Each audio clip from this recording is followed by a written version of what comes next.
FATF की grey list से पाकिस्तान निकला नहीं, सिर्फ उसूली रजामंदी जाहिर हुई है।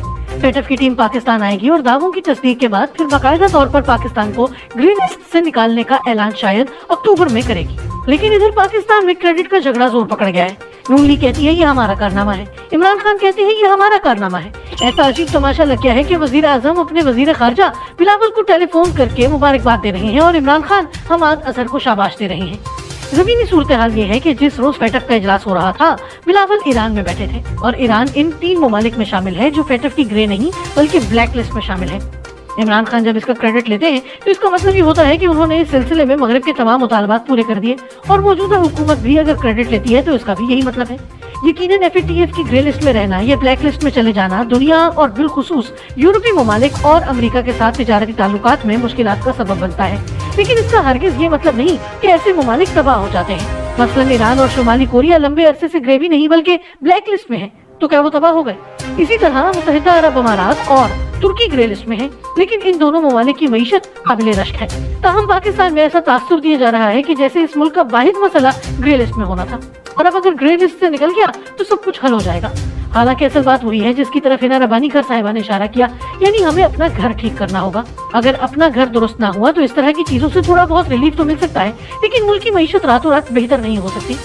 ईमानदारी की बात है कि जिस एस्टेब्लिशमेंट की पॉलिसियों की वजह से पाकिस्तान किसी जमाने में ग्रे लिस्ट हुआ, इसी एस्टेब्लिशमेंट के सरखेलों ने अब इसे ग्रे लिस्ट से निकाला है। FATF वैसे तो मनी लॉन्ड्रिंग रोकने का आलमी इदारा है जिसका मरकज बुनियादी तौर पर यूरोप है, लेकिन हकीकतन इसे ज्यादा दिलचस्पी उस ट्रांजैक्शन मनी लॉन्ड्रिंग या फाइनेंसिंग से होती है जो मगरिब के नजदीक दहशतगर्दी या इंतहा पसंदी के फरोग का सबब बनती है। इसका सेहरा बुनियादी तौर पर जनरल ज़ियाउल हक के सर है। मशरकी और मगरबी बॉर्डर के तनाजुर में ताकतवर इदारों ने ही इन तंजीमों को परवान चढ़ाया। 9/11 के बाद शुरू में जनरल परवेज मुशर्रफ ने अमेरिका के दबाव में कुछ इकदाम किए, लेकिन बाद में अफगानिस्तान और कश्मीर के तनाजुर में इनके दौर में डबल गेम से काम लिया गया, जिसकी वजह से 2008 में पाकिस्तान FATF की ग्रे लिस्ट में चला गया। अफसोस से कहना पड़ता है कि इस अमल में ईरान और सऊदी अरब की लड़ाई ने भी अहम किरदार अदा किया और दोनों ने पाकिस्तान के अंदर अपनी अपनी तंजीमों को सपोर्ट किया, जबकि एस्टेब्लिशमेंट तमाशा देखती रही। नवाज शरीफ को बहरहाल ये क्रेडिट दिया जाना चाहिए कि इनकी हुकूमत में एक बार पाकिस्तान व्हाइट लिस्ट में चला गया, शायद दूसरी मर्तबा भी ग्रे लिस्ट से निकल जाता अगर इनके खिलाफ डॉन लीग्स का ड्रामा ना तराशा जाता।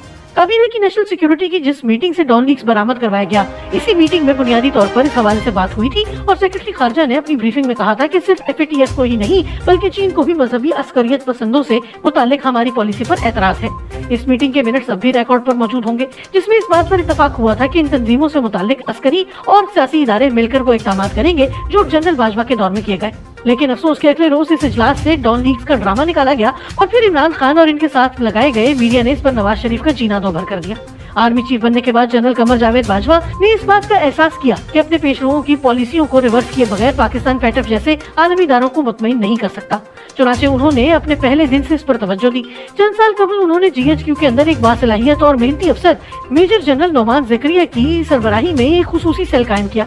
इस सेल ने जाफशानी से एक रोड मैप तैयार किया, कानून साजी भी तजवीज की, बैंकिंग के माहिरीन को भी साथ लिया। हमाद अजहर भी FATF के मामले में इमरान खान नहीं बल्कि इस सेल के तहत काम करते रहे, जबकि इंतजामी और अदालती सतह पर भी कई इकदाम किए गए।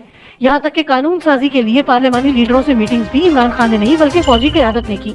अब भी जब जर्मनी में इजलास हो रहा था तो इमरान खान बनी गाला में बैठे थे, बिलावल भुट्टो ईरान में थे, जबकि जनरल कमर जावेद बाजवा नेटो के हेडक्वार्टर्स ब्रसल्स के दौरे के बाद जर्मनी, जहाँ FATF का इजलास हो रहा था, में मौजूद थे।